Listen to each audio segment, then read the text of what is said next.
Hi friends, ഇന്നത്തെ പുതിയ വീഡിയോയിലേക്ക് ഏവർക്കും സ്വാഗതം. ഞാൻ ഈ നിർത്തിയിട്ട് കാണിച്ചിരിക്കുന്നത് പണ്ട് കാലത്ത് നമ്മുടെ അവിടെയും കൃഷി കഴിഞ്ഞ് ഇങ്ങനെയുള്ള വൈക്കോലുകളെ അട്ടിയിട്ട് ഓരോ സ്ഥലത്തും ഓരോ പേരാണ്. ഞങ്ങൾ തൃശ്ശൂരുകാരൊക്കെ വൈക്കോത്തുറു എന്ന് പറയുന്ന സംഭവമാണ് വഴിയിൽ വച്ചിരിക്കുന്നത്. ഇതിൽ ഒത്തിരി ശക്തമായി മഴ പെയ്താലും ഇതിൻ്റെ ഉള്ളിലേക്ക് വെള്ളം ഇറങ്ങാത്ത വിധത്തിലുള്ള ഒരു അടക്കി വെച്ചിരിക്കുന്ന ഒരു സംഭവമാണ്. മഴയത്തും ഇതിൽ നിന്നെടുത്ത് നമ്മുടെ നാൽക്കാലികൾക്ക് കൊടുക്കാം, അതായത് പശുവിനോ എരുമയ്ക്കോ ഒക്കെ കൊടുക്കാൻ വേണ്ടിയാണ് ഇങ്ങനെ അടക്കി വെച്ചിരിക്കുന്നത്. ഇവിടെ ഈ വഴിനീള പാടശേഖരങ്ങളുടെ അടുത്ത് വഴിനീള ഇങ്ങനെ റോഡ് സൈഡിൽ വെച്ചിരിക്കുന്നത് എനിക്ക് തോന്നുന്നു ഇത് വിൽപ്പനയ്ക്കും കൂടിയാണ് എന്ന് തോന്നുന്നു. പിന്നെ ഈ കാണുന്നത് പോലെ എരുമകളും അതുപോലെ തന്നെ ചെറിയ ചെറിയ വീടുകളൊക്കെ ഈ NHൻ്റെ സൈഡിൽ കൂടെയുണ്ട്. നമ്മൾ ഒത്തിരി കൃഷി ഭൂമിയുള്ള ഒരു ഏരിയയാണ് ബീഹാർ. അതിലൂടെയാണ് നമ്മൾ പോയിക്കൊണ്ടിരിക്കുന്നത്. ഞാൻ ഇന്ന് രാവിലെ ജാർഖണ്ഡിൻ്റെ തലസ്ഥാനം റാഞ്ചിയിൽ നിന്നാണ് യാത്ര തുടങ്ങിയത്. എൻ്റെ യാത്ര ഇന്ന് ബോധഗയ, ബുദ്ധൻ തപസ്സിരുന്ന ബോധിവൃക്ഷം അത് കാണാനും അവിടുത്തെ ബോധഗയയിലുള്ള ബുദ്ധ മൊണാസ്ട്രികൾ കാണാനുമാണ് ഇന്ന് എൻ്റെ യാത്ര. അവിടേക്ക് 215 കിലോമീറ്ററാണുള്ളത്. ഇന്നത്തെ യാത്ര വഴിയിലുടനീളം ശക്തമായ മഴയായിരുന്നു. അതുകൊണ്ട് എൻ്റെ ലഗേജും അതേപോലെ ബൂട്ടിൻ്റെ ഉള്ളിലൊക്കെ വെള്ളം കയറി. അതുപോലെ ബീഹാറാകെ പല സ്ഥലങ്ങളിൽ ചെവിപ്പുളിയായി കിടക്കാണ്. ഇപ്പോൾ എന്തോ മഴ കാര്യമായിട്ട് പെയ്യുന്നില്ല. ഇപ്പോഴും വീണ്ടും കാണാം ഇതുപോലുള്ള വൈക്കോൽക്കളങ്ങൾ. നമുക്ക് അങ്ങോട്ട് നോക്കിയാലും കാണാം സൈഡിൽ ഒത്തിരി നോക്കത്താ ദൂരത്ത് കൃഷിഭൂമികളെല്ലാം ആയി ചെറിയ വീടുകളുമായി പോകുന്ന ഒരു സംസ്ഥാനമാണ് ബീഹാർ. ഗയ ബീഹാറിലെ ഒരു ജില്ലയാണ്. അതിലെ ഒരു പ്രദേശത്താണ് ബോധഗയുള്ളത്. ബീഹാർ എൻ്റെ ഈ യാത്രയിലെ 10ാമത്തെ സംസ്ഥാനമാണ്. ഇന്നെൻ്റെ യാത്ര തുടങ്ങിയിട്ട് 17 ദിവസം ഇന്നിവിടെ പൂർത്തീകരിക്കുകയാണ്. ബോധഗയ മഹാബോധി ക്ഷേത്ര സമുച്ചയവുമായി ബന്ധപ്പെട്ട ഒരു മതപരമായ തീർത്ഥാടന കേന്ദ്രവും കൂടിയാണ്. ഈ ബീഹാറിലെ ഗയ നഗരം ചരിത്രപരമായി പല പ്രാധാന്യമുള്ള നഗരമാണ്. ജൈന, ഹിന്ദു അതുപോലെ തന്നെ ബുദ്ധമതങ്ങളിൽ ഗയ വിശുദ്ധീകരിക്കപ്പെട്ടിരിക്കുന്നു എന്നാണ് പറയുന്നത്. അതുപോലെ ഇതിഹാസങ്ങളായ രാമായണത്തിലും മഹാഭാരതത്തിലും ഗയ ജില്ലയെ പറ്റി പറയുന്നുണ്ട്. രാമനും സീതയും ലക്ഷ്മണനുമൊപ്പം അവരുടെ പിതാവായ ദശരഥ മഹാരാജാവിന് പിണ്ടദാനം നൽകി അർപ്പിക്കാൻ വന്നത് ഈ ഗയയിലാണെന്ന് ഒരു പറയുന്നു. അതുകൊണ്ട് ശ്രാദ്ധം അനുഷ്ഠിക്കാൻ ഏറ്റവും അനുയോജ്യമായ സ്ഥലങ്ങളിലൊന്നാണ് ഗയ എന്നും പറയപ്പെടുന്നു. മഹാഭാരതത്തിൽ ഗയയെ ഗയാപുരി എന്ന് പരാമർശിക്കുന്നുണ്ട്. മൗര്യ ചക്രവർത്തി അശോകൻ ബുദ്ധമതം സ്വീകരിക്കുകയും BC 272-232 കാലഘട്ടത്തിലാണ് പിന്നീട് ബുദ്ധമതം പ്രോത്സാഹിപ്പിക്കുകയും അദ്ദേഹം ഗയ സന്ദർശിക്കുകയും ബുദ്ധൻ ജ്ഞാനോദയം നേടിയതിൻ്റെ സ്മരണയ്ക്കായി ബോധഗയയിൽ ആദ്യത്തെ ക്ഷേത്രം നിർമ്മിക്കുകയും ചെയ്തു എന്നാണ് ചരിത്രം പറയുന്നത്. അതുപോലെ തന്നെ ചരിത്രത്തിൽ തന്നെ ഇന്ത്യൻ നാഷണൽ കോൺഗ്രസിൻ്റെ 37ാമത് സമ്മേളനം ഗയയിൽ നടന്നു എന്ന് ചരിത്രം രേഖപ്പെടുത്തുന്നുണ്ട്. അന്ന് അതിൻ്റെ അധ്യക്ഷൻ ദേശബന്ധു ചിത്തരഞ്ജൻ ദാസ് ആയിരുന്നു. അതിൽ പങ്കെടുത്തവരാണ് പ്രശസ്തിയുള്ളവർ: മോഹൻദാസ് കരംചന്ദ് ഗാന്ധി, രാജേന്ദ്ര പ്രസാദ്, അനുഗ്രഹ് നാരായൺ സിൻഹ, സർദാർ വല്ലഭായ് പട്ടേൽ, മൗലാന ആസാദ്, ജവഹർലാൽ നെഹ്റു, ശ്രീകൃഷ്ണ സിൻഹ എന്നിവരുൾപ്പെടെ സ്വാതന്ത്ര്യ സമരത്തിലെ പ്രമുഖ നേതാക്കൾ പങ്കെടുത്ത ഒരു സമ്മേളനം കൂടി നടന്ന സ്ഥലമാണ് ഗയ. ഗയയുടെ പ്രധാനമായ സാമ്പത്തിക സ്രോതസ്സ് ഞാൻ നേരത്തെ പറഞ്ഞ പോലെ തന്നെ ഈ കാലിവളർത്തലും ആടുവളർത്തൽ അതുപോലെ തന്നെ കൃഷിയുമാണ്. ഇപ്പോൾ നമ്മൾ കാണുന്നത് ഇവിടെയുള്ള പാവപ്പെട്ടവരല്ല മിക്കവരും ഇതുപോലെ ഈ ചാണകം റോഡ് സൈഡിലോ അല്ലയോ വീടിൻ്റെ ഭിത്തിയിലൊക്കെ പതിപ്പിച്ച് ഉണങ്ങിയതിന് ശേഷം ഇത് കത്തിക്കാൻ ഒത്തിരി സ്ഥലങ്ങൾ ഉപയോഗിക്കുന്നുണ്ട്. ഇത് ഉണക്കി അടക്കി ഇട്ട് വെച്ച് അട്ടിയായിട്ട് എടുത്തു വെച്ച് ഇത് ചെറിയ ചെറിയ ഹോട്ടലുകളിലും ഇത് കത്തിക്കാൻ വേണ്ടി നമ്മുടെ റോട്ടി ഉണ്ടാക്കുന്ന ഇതിൽ കൽക്കരി വെച്ച് കത്തിക്കുന്ന പോലെ അതിൽ ഇത് വെച്ച് കത്തിക്കാൻ വേണ്ടിയും പലർക്കും കൊണ്ടുകൊടുക്കുന്നത് ഞാൻ ഈ യാത്രകളിൽ കണ്ടിട്ടുണ്ട്. ഞാൻ നേരത്തെ പറഞ്ഞ പോലെ കൃഷിയാണ് ഇവരുടെ പ്രധാന വരുമാന സ്രോതസ്സ്. അതുപോലെ തന്നെ ഗയയിൽ ധാരാളം ഈ ചെറുകിട വ്യവസായങ്ങൾ, ഗാർഹിക വ്യവസായങ്ങളുണ്ട്. ചന്ദനത്തിരി, മധുരപലഹാരങ്ങൾ, ഈ എള്ളുകൊണ്ടൊക്കെ നിർമ്മിച്ചത്, അതുപോലെ കല്ലുകൊത്തുപണി, പവർലൂം, തുണിത്തരങ്ങൾ, അതായത് വസ്ത്രങ്ങൾ, ചെറിയ പ്ലാസ്റ്റിക് ഉൽപ്പന്നങ്ങൾ, കൈകൊണ്ട് നെയ്ത ഉൽപ്പന്നങ്ങൾ എന്നിവ ഈ പ്രദേശത്ത് കൂടുതലായി ഉൽപ്പാദിപ്പിക്കപ്പെടുന്നുണ്ട്. ഞാൻ NH നിന്ന് മാറി ഉൾഭാഗത്തുള്ള റോഡിലൂടെയാണ് എൻ്റെ ഇപ്പോൾ കാണുന്ന നിങ്ങൾ നേരത്തെയും കണ്ടുകൊണ്ടിരിക്കുന്ന ഈ ഭാഗങ്ങൾ. നിങ്ങൾക്ക് ശ്രദ്ധിച്ചാൽ മനസ്സിലാവും. ബീഹാർ എല്ലാവരും വളരെ പേടിപ്പിക്കുന്ന കാര്യങ്ങളാണ് പറഞ്ഞിരുന്നെങ്കിലും ഞാൻ നേരത്തെ പല വീഡിയോകളിലും പറഞ്ഞ പോലെ തന്നെ എനിക്ക് അങ്ങനെ ഒരു അനുഭവം ഒന്നും ഉണ്ടായിട്ടില്ല. എല്ലായിടത്തും നമ്മൾ നമ്മുടേതായ സേഫ്റ്റി നോക്കി ഒത്തിരി രാത്രിയൊന്നും അലക്ഷ്യമായി വണ്ടി ഓടിക്കാതെ നമ്മൾ നേരത്തെ റൂമിലൊക്കെ എത്തി. അങ്ങനെയൊന്നും ഉണ്ടായാൽ ഒരു പ്രശ്നമുണ്ടാവില്ല എന്നാണ് എനിക്ക് തോന്നുന്നത്. ഇവിടെ നിങ്ങൾക്കൊക്കെ കാണാം, ഇതുപോലെയുള്ള ചെറിയ ഏരിയകളിലൊക്കെ ഞാൻ ഇടയ്ക്ക് തിരഞ്ഞെടുക്കാറുണ്ട്.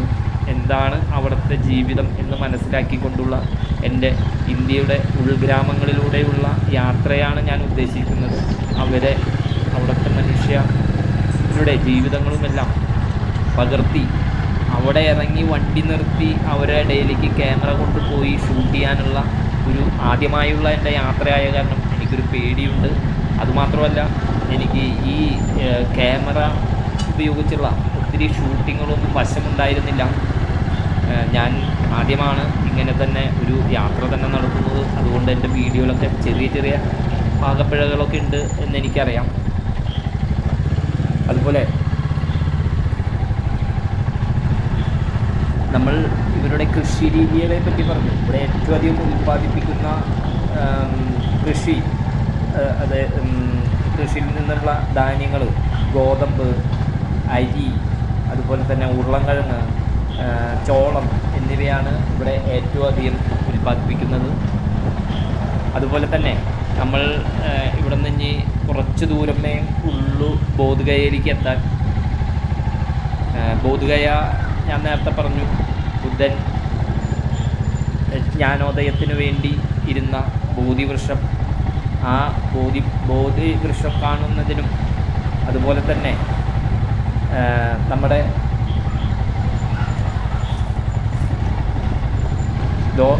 ബോധഗയ സ്ഥിതി ചെയ്യുന്ന മഹാബോധി ക്ഷേത്രം യുനെസ്കോൻ്റെ ലോക പൈതൃക സ്ഥലമായി മാറിയിട്ടുള്ള ഒരു കേന്ദ്രം കൂടിയാണ്.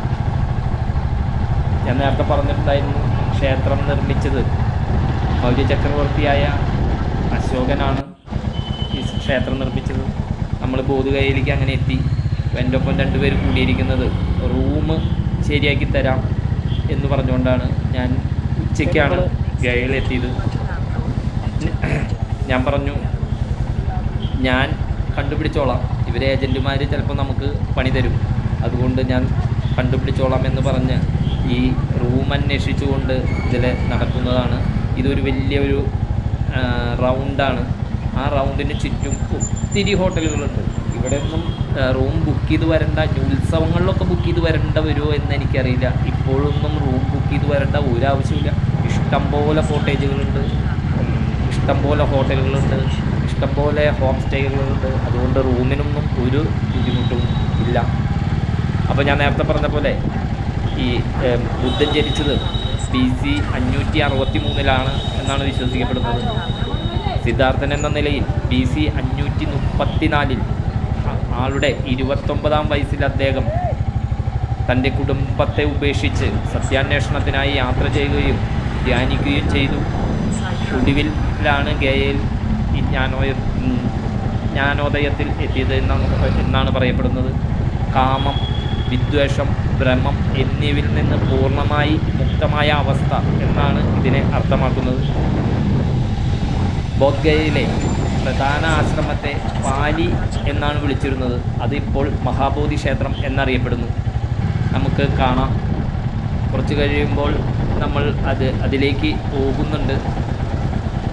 ഈ ഭാഗത്തൊക്കെ Tibet, Mongolia, Nepal, Japan, Korea, അതുപോലെ തന്നെ Cambodia, Laos, Myanmar, Vietnam, Sri Lanka, Taiwan, അതുപോലെ തായ്ലാൻഡ്, ഭൂട്ടാൻ, ചൈന, അങ്ങനെ 10-15 രാജ്യങ്ങളുടെ ബുദ്ധമതം കൂടുതലായി എത്തപ്പെട്ട രാജ്യങ്ങളുടെ എല്ലാവരുടെയും ജനങ്ങൾ ഇവിടെ ഈ മഹാബോധി ക്ഷേത്രത്തിൽ വരാറുണ്ട്. അതുമാത്രമല്ല, ഇവരുടെയൊക്കെ പല മൊണാസ്ട്രികളും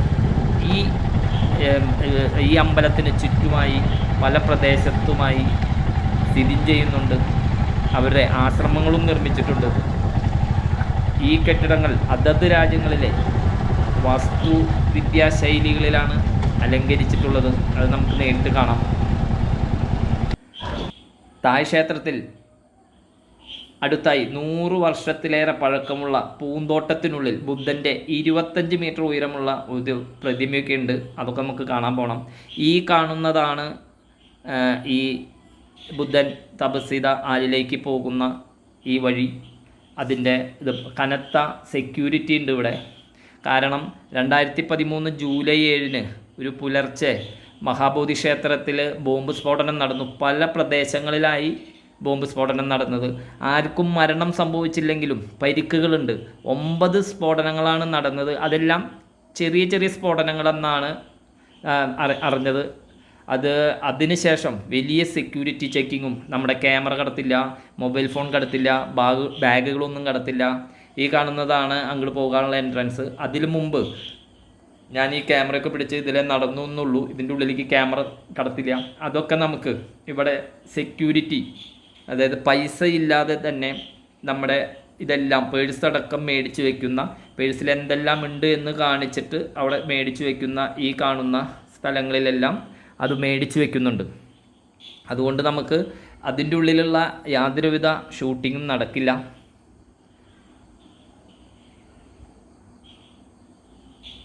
ഈ കാണുന്നതാണ് അത് ലഗേജുകളൊക്കെ വെക്കാനുള്ള ക്യൂകളാണ് ഈ കാണുന്നത്. ബോധിവൃക്ഷത്തെ ഉണർവിൻ്റെ വൃക്ഷം കൂടിയായി കരുതപ്പെടുന്നു. അതുപോലെ ഇത് തിരിച്ചറിയാൻ ഇതിൻ്റെ ഇലകൾ നമ്മുടെ ആലിൻ്റെ ഇലകൾ പോലെ ഹൃദയാകൃതിയിലുള്ള ഇലകളാണ്. അതുപോലെ സിദ്ധാർത്ഥ ഗൗതമൻ ഇരുന്ന യഥാർത്ഥ വൃക്ഷം ഇപ്പോൾ ജീവിച്ചിരിപ്പില്ല. അതിൻ്റെ വേരുകളിൽ നിന്നൊക്കെ വന്ന വൃക്ഷമാണ് ഇത് എന്നാണ് പറയപ്പെടുന്നത്. ഇനി ഇങ്ങനെയുള്ള ഒത്തിരി മൊണാസ്ട്രികളുണ്ട്. ഈ മൊണാസ്ട്രികളിലേക്കൊക്കെ നമുക്ക് സഞ്ചരിക്കാം. ഇതിൻ്റെ ഉള്ളിലൊക്കെ കയറി നമുക്കിതെല്ലാം കണ്ട് വരാം. ഇതാണ് ചൈനീസ് മൊണാസ്ട്രി. ഇതിൻ്റെ ഉൾവശമെല്ലാം നമുക്കൊന്ന് കണ്ടുവരാം.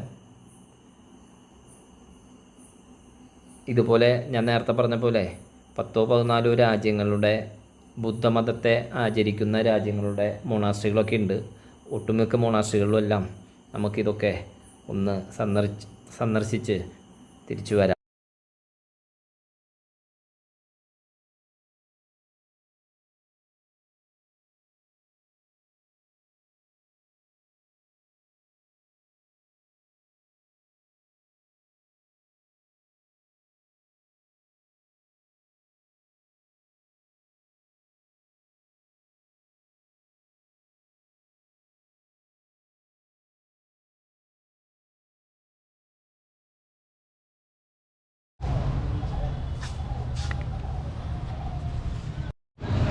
കാണുന്നത് ബംഗ്ലാദേശ് ബുദ്ധിസ്റ്റ് മൊണാസ്ട്രി.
ഈ കാണുന്നത് തായ് ബുദ്ധ ഹോസ്പിറ്റലാണ്. ഇതിൻ്റെ ഉള്ളിലേക്ക് അങ്ങനെ ആൾക്കാർക്ക് പ്രവേശനമൊന്നുമില്ല. ഞാൻ അങ്ങോട്ട് കടന്നപ്പോഴേക്കും പ്രവേശനമില്ല എന്ന് പറഞ്ഞ് എന്നെ തിരിച്ചയച്ചു.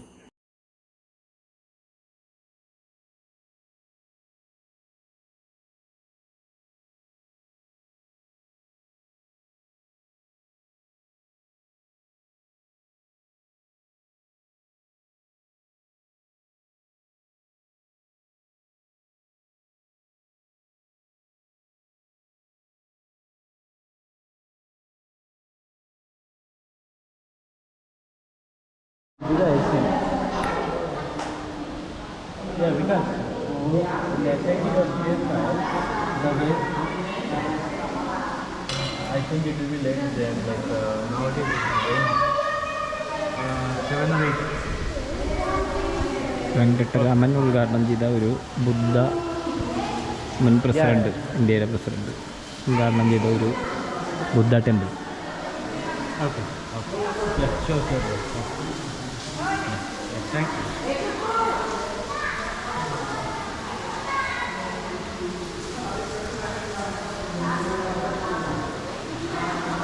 ഇന്ത്യയുടെ മുൻ രാഷ്ട്രപതി വെങ്കിട്ട രാമൻ ഉദ്ഘാടനം ചെയ്ത ഒരു ബുദ്ധ മൊണാസ്ട്രിയാണ് ഈ കാണുന്നത്. ഒത്തിരി ചിത്രപ്പണിയോടുകൂടിയാണ് ഇത്. ഒത്തിരി പെയിൻറ്റിങ് ഉണ്ട്. നല്ല മഴയുണ്ട്. പുറത്തിറങ്ങിയപ്പോൾ ഗംഭീര മഴ, ശക്തമായ മഴ പെയ്യാണ്. അതുകൊണ്ട് യാത്ര പിന്നെയും ഇവിടെ ബ്ലോക്കായി. മഴയൊക്കെ മഴയുടെ ശക്തി കണ്ടറിയാം. ഇന്ന് ഞാൻ രാവിലെ പറഞ്ഞ പോലെ മൊത്തം കേരളത്തിൽ മഴയില്ല, പക്ഷെ ബീഹാറിൽ മഴയുണ്ട്. മഴ കിട്ടിയാണ് എൻ്റെ ഈ യാത്രയിൽ ഇന്ന് 26/6 വലിയൊരു പ്രശ്നമായി മാറിയിട്ടുണ്ട്. 2020 ഇനി ഉള്ള യാത്രകളിൽ വടക്കേന്ത്യയിലൊക്കെ നല്ല മഴയാണെന്നാണ് അറിഞ്ഞത്. ഇനി അടുത്ത് പോകേണ്ടത് ഉള്ള സംസ്ഥാനങ്ങളിലെല്ലാം ഉത്തരാഖണ്ഡിലായാലും കാശ്മീരൊക്കെ ആയാലും നല്ല മഴയുണ്ടെന്നാണ് അറിയാൻ സാധിച്ചത്. എങ്ങനെയുണ്ടെന്ന് അറിയില്ല, പോയി നോക്കാം. നമ്മുടെ സോളോ റൈഡ് അങ്ങനെ അധികം ശക്തിയായി മുന്നോട്ട് പോയിക്കൊണ്ടിരിക്കുകയാണ്. ഇതാണ് ബുദ്ധപ്രതിമ.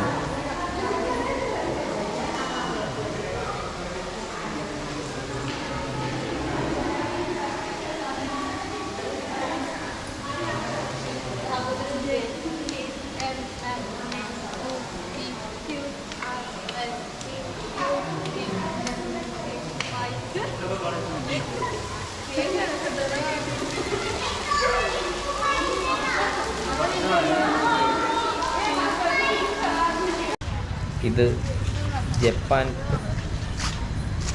ഒരു ബുദ്ധ മൊണാസ്ട്രിയാണിത്. ഇതും നമുക്ക് ഇതിൻ്റെ ഉള്ളും ഒന്ന് പോയി കണ്ട് നമുക്ക് തിരിച്ചു വരാം.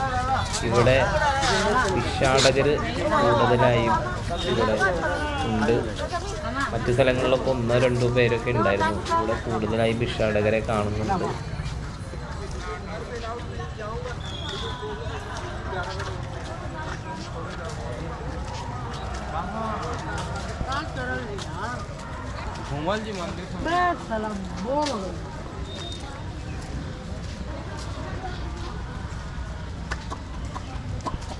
Sleeper, sir, sleeper.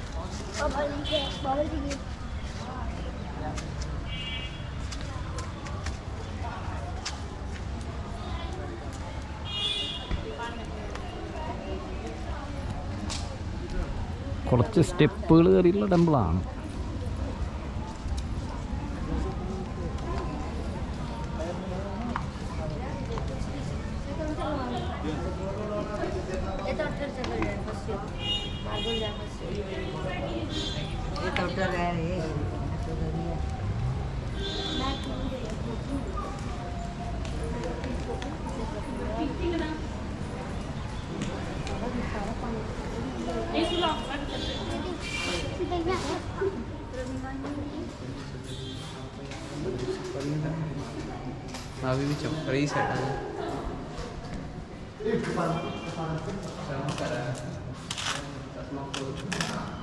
ഇങ്ങനത്തെ കളക്ഷനുണ്ട്. ഈ ജപ്പാൻ മൊണാസ്ട്രിയിലെ ഇന്ന് കിട്ടിയ ഭണ്ഡാര വഴിപാട്, അതായത് ഇന്നത്തെ കളക്ഷൻ ബുദ്ധഭിക്ഷു എണ്ണി തിട്ടപ്പെടുത്തുന്നതാണ് ഈ കാണുന്നത്. ഇവിടെ ചിത്രപ്പണികൾ കുറവാണെങ്കിലും നല്ല റൂഫൊക്കെ ഇട്ട് നല്ല സൈലൻ്റ് ആയിട്ടുള്ള ഒരു മൊണാസ്ട്രിയാണ്.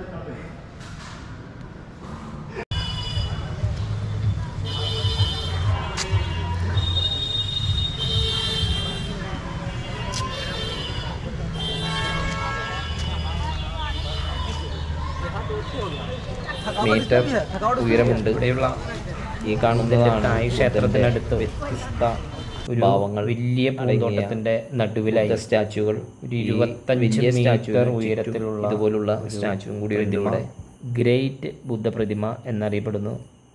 1989 നവംബർ 18 ഇത് പണി പൂർത്തീകരിച്ചത്. ഇതും ഇതിൻ്റെ ചുറ്റും നമുക്കങ്ങോട്ട് കടന്നു ചെല്ലുമ്പോൾ കാണാം ഈ ബുദ്ധൻ്റെ ചുറ്റും ബുദ്ധൻ്റെ പല ഭാവങ്ങളിലുള്ള ഓരോ ബുദ്ധ സ്റ്റാച്ചുകളും നിർമ്മിച്ചു വെച്ചിട്ടുണ്ട്. നല്ല ഒത്തിരി ഏരിയയിൽ നല്ല പുല്ലൊക്കെ പിടിപ്പിച്ച് വൃക്ഷങ്ങളൊക്കെ പിടിപ്പിച്ച് ഉള്ള ഒരു ഏരിയയാണ്. ടൂറിസ്റ്റുകളൊക്കെ ഫോട്ടോയ്ക്ക് പോസ് ചെയ്യുന്നുണ്ട്. ഇവിടെ ഫോട്ടോ എടുത്തു കൊടുക്കുന്ന ഫ്രീലാൻഡ് ഫോട്ടോഗ്രാഫർമാരും ഇവിടെയുണ്ട്. ഓരോരുത്തരൊക്കെ ഫോട്ടോയും എടുക്കുന്നുണ്ട്. എൻ്റെ അടുത്തും വന്നിരുന്നു, പക്ഷെ ഞാൻ ഫോട്ടോ എടുത്തില്ല. ഇതാണ് ഓരോരുത്തർ ഫോട്ടോയ്ക്ക് പോസ് ചെയ്യുന്നത്. ഈ സൈഡിൽ കാണുന്നതാണ് സൈഡിൽ നിൽക്കുന്ന ബുദ്ധൻ്റെ ഓരോ മുഖഛായയിലുള്ള ബുദ്ധ പ്രതിമകളാണ് ഈ ചുറ്റും കാണുന്നത്. ഈ കാണുന്ന ഭീമാകാരമായ ഈ ബുദ്ധ പ്രതിമയ്ക്ക് 25 മീറ്റർ ഉയരമുണ്ട്. അതുപോലെ തന്നെ ഈ ബുദ്ധ പ്രതിമയ്ക്ക് ചുറ്റും ബുദ്ധൻ്റെ വ്യത്യസ്ത ഭാവങ്ങളുള്ള ഇതുപോലെയുള്ള കുറേ ബുദ്ധൻ്റെ സ്റ്റാച്ചു ഉണ്ട്.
ഇതെല്ലാം കണ്ട് അവിടുന്ന് നിന്നിറങ്ങി നേരെ പോയത് കംബോഡിയൻ മൊണാസ്ട്രിയിലേക്കാണ്.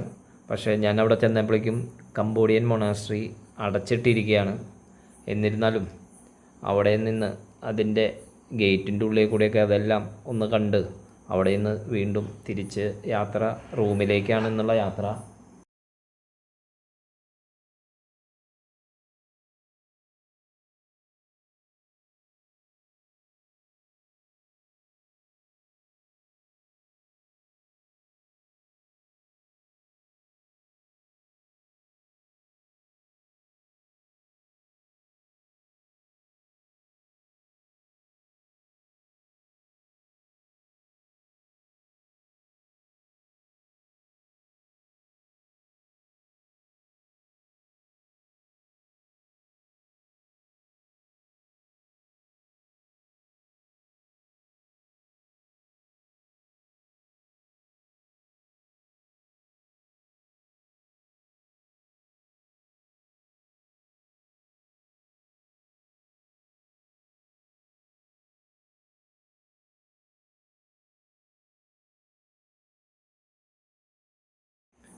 ഇതും കണ്ട് നേരെ പോകുന്ന വഴിയിൽ കുറേ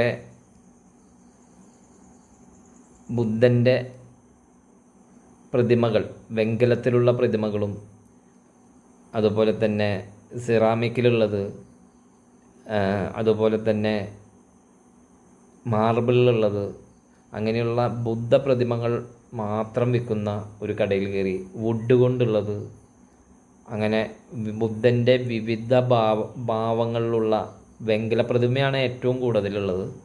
ആ കടയിൽ കയറി അതൊക്കെ ഒന്ന് കണ്ട്, ഇത് കാണുന്നതെല്ലാം ബുദ്ധപ്രതിമകളാണ്. അവിടെ നിന്ന് തിരിച്ചിറങ്ങി വീണ്ടും ഞാൻ താമസിക്കുന്ന ഹോട്ടലിലേക്കാണ്.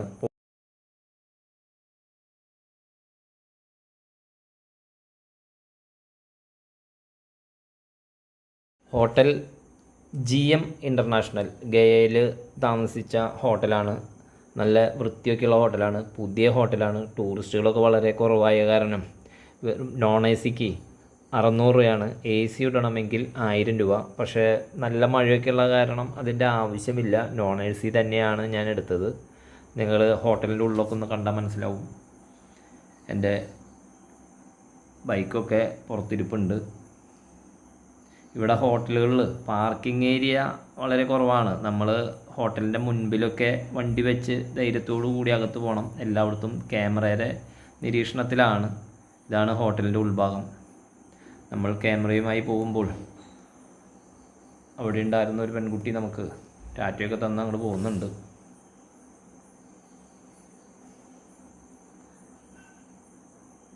ഇതാണ് ഹോട്ടലിലെ ഇടനാഴി. ഈ കാണുന്ന 102 ഇതാണ് എൻ്റെ ഹോട്ടൽ റൂം. അതിൻ്റെ ഉള്ളിലെ ദൃശ്യങ്ങൾ ഇപ്പോൾ തന്നെ നമുക്ക് കാണാം. അതേപോലെ തന്നെ ഇന്നത്തെ ഗയയിലെ വിശേഷങ്ങൾ അവസാനിച്ച് എല്ലാവരോടും ഗുഡ് നൈറ്റ് പറഞ്ഞ് പിരിയുകയാണ്.